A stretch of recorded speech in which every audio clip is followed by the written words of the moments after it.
Hey there. So I didn't wash my hair, but I changed my shirt. Oh well. So I figured I would do a year recap, and I'm actually going to draw from pieces of last December for this. Now, for me, 2015 was a really complicated, long year. It was the worst year of my life, I think. But it wasn't a bad year. And I'll talk about that at the end. So I'm going to start with the bad stuff because, that's what's memorable. Also, I have eaten approximately one piece of chocolate cake today and nothing else, and it's 5:50 p.m. So that's why my stomach is grumbling. But it's too close to dinner to eat anything now. So, first things first.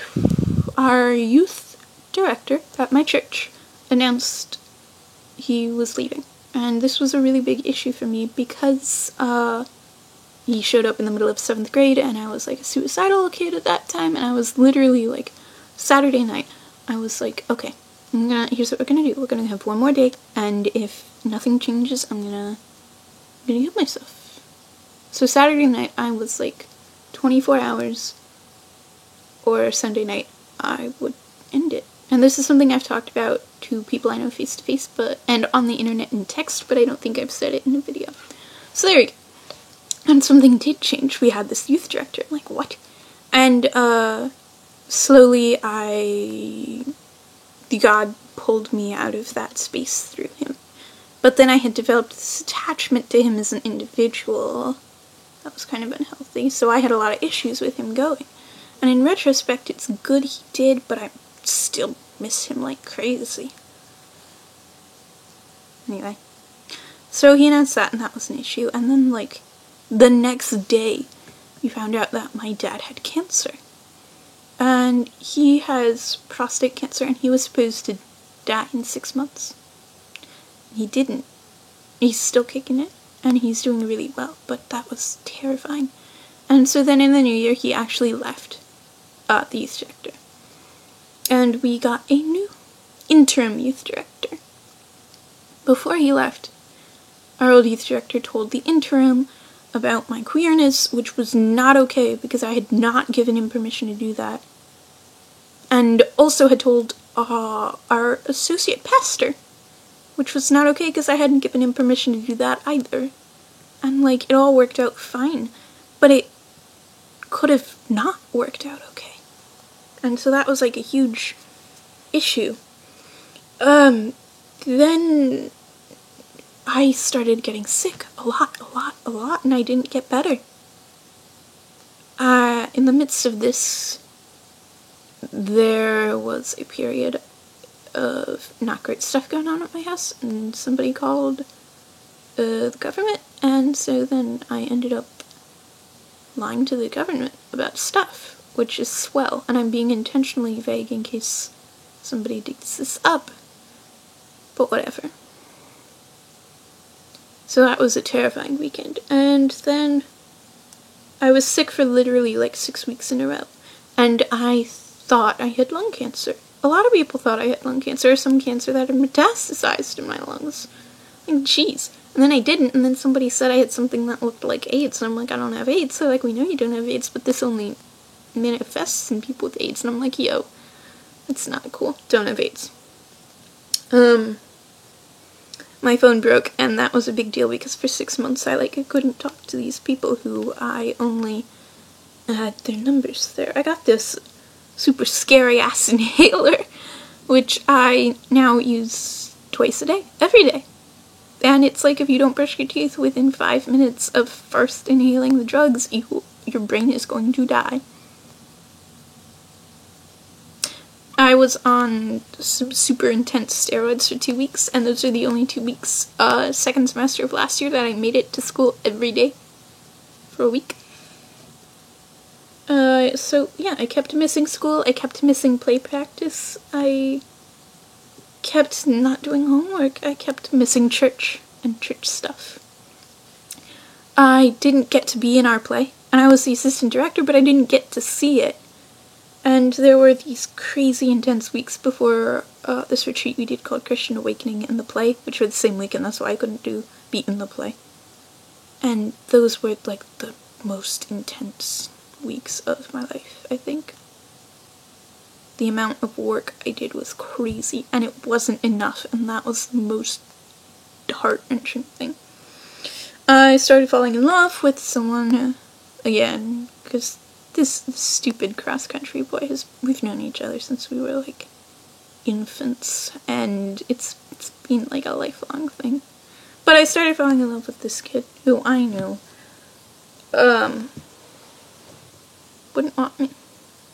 My mom had appendicitis. I found out I had to repeat junior year. They did all of these medical tests, and I had absolute terror over the possibility of having leukemia, and I felt so isolated because I couldn't complain about theoretical cancer when my dad had actual cancer and so many other people had so much worse, but I was terrified because I met like 75% of the symptoms and you only need to meet like 50 and whatever, and it turns out I didn't have leukemia. But it was so scary. And then I thought I couldn't go to Guatemala. And then when I was in Guatemala, I like couldn't breathe. At all. We were mixing concrete and stuff. Jeez, you know how bad that is for anybody? Imagine if you can't breathe. Then I realized that I was falling in love with somebody who I knew I had zero chance with. When I got back, I had all sorts of intestinal problems and just had diarrhea for 3 weeks. There was this intern we had who was really annoying until we went on a trip. And then I like figured out some stuff. He was still annoying, but he was like so annoying. I had this really awful, terrifying breathing test, which I almost blacked out, and I heard something pop in my brain and that, all sorts of fun stuff. So I spent more time in doctor's offices and waiting rooms than probably the doctors did, and I started learning more about medicine than they did, and when you reach that point where you know more about medicine pertaining to you than your doctor does, it's terrifying. And then they thought I had cystic fibrosis, and that was terrifying too. I had to do summer homework. I literally did my math packet the night before school started, and the day before school started. I finished it in the car. We went, there was this stupid smoking floor where I realized how terrible my lungs were because we were in this hotel on this church trip, and the 3rd floor was a smoking floor, and the doors opened and closed of the elevator, and there was nobody smoking, but just the amount of smoke in the hallway was enough to.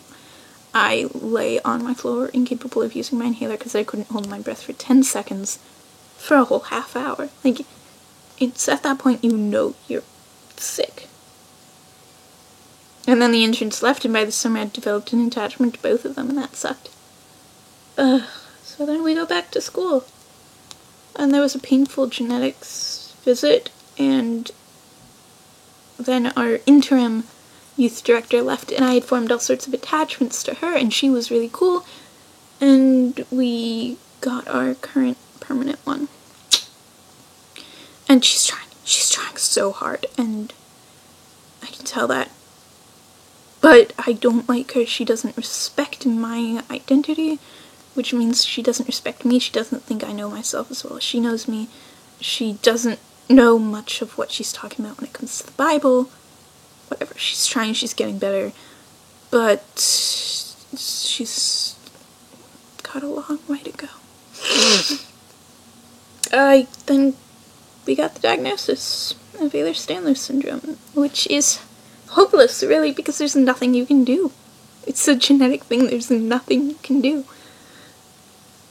Quarter 1 ended, and, you know, I hadn't done, like, anything, and my grades kind of reflected that, not really.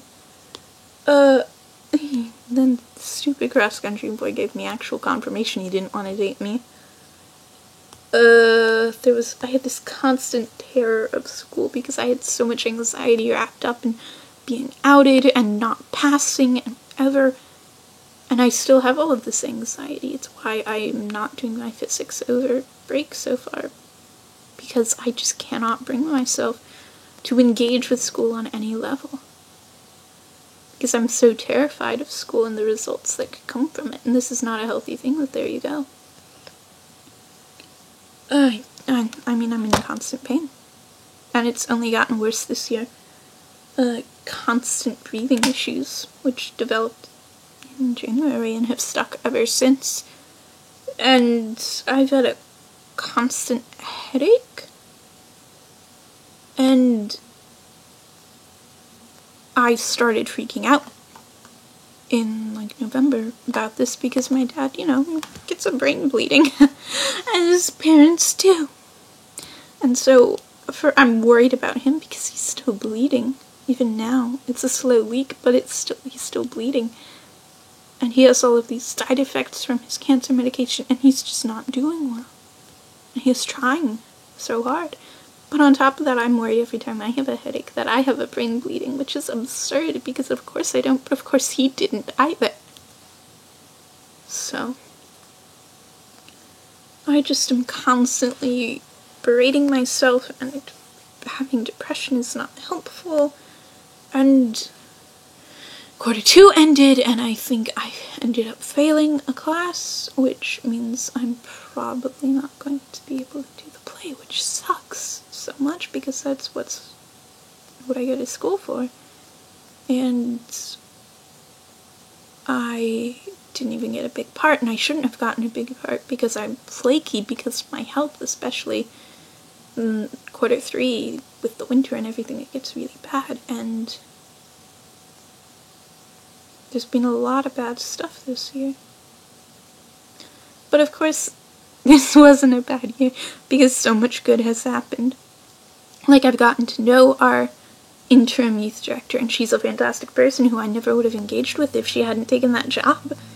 And I have, like, I did so much with my church. I went on this See It Christian Awakening trip, and I co-led a family group with Cross Country Boy, and I wrote a speech that everybody liked, and I came out, and I couldn't talk about everything, sure, but I talked about more than I've ever talked about before. And then we went to Guatemala for 12 days, which was the most amazing experience of my life. Sure, I couldn't breathe, but I never felt more alive than when we were mixing cement, than when I was carrying the buckets when I carried 100-pound bags. Technically, there were 98-pound bags. And we went to Elgin, Illinois for this trip called Merge, which is so fantastic, and that's my second time I've been there. The first was with our old youth director, and the second was obviously not, and it was just as fantastic, if not more so. And then we did a fall retreat, and if you've watched the fall retreats version of whatever the song is by Ed Sheeran, Photograph, then you'll know exactly how impactful that was to me.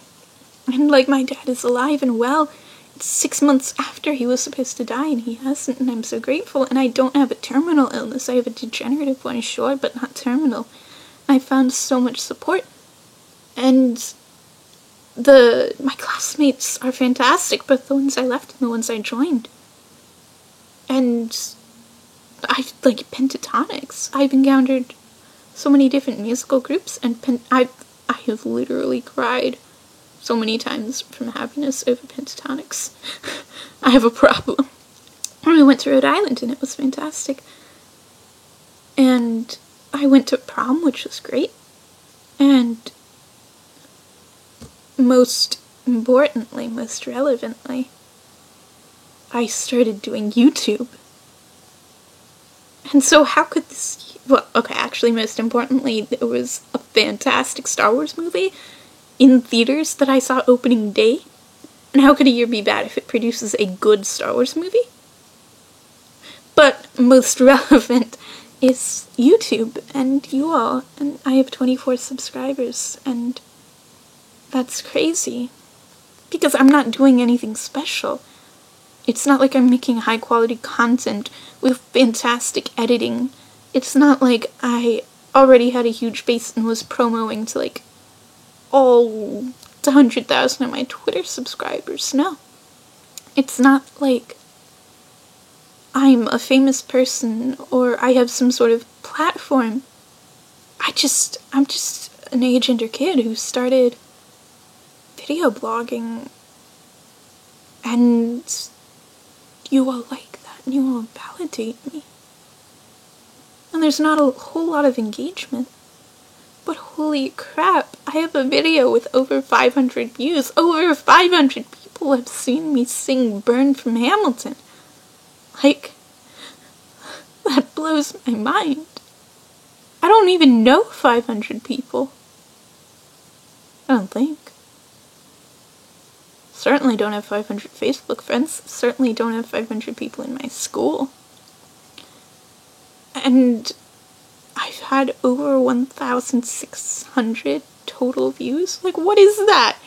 What is that? And I know you're thinking, Azariah, compare that to any other YouTuber. Compare it to, like, Superfruit, who has, like, over 1 million views on every single video of theirs. Well, yeah. But I'm not Superfruit. I'm not Tyler Oakley. I'm not Markiplier. I'm not these people. And yet, you still think I'm worth it, and that's crazy. And of course, I think as a Christian that even if not every day was a good day, 2015 was a good year because it was given to me, because it was a gift from God that I got to experience. So, here's to a good 2015 and an even better 2016. Hope you have a great day.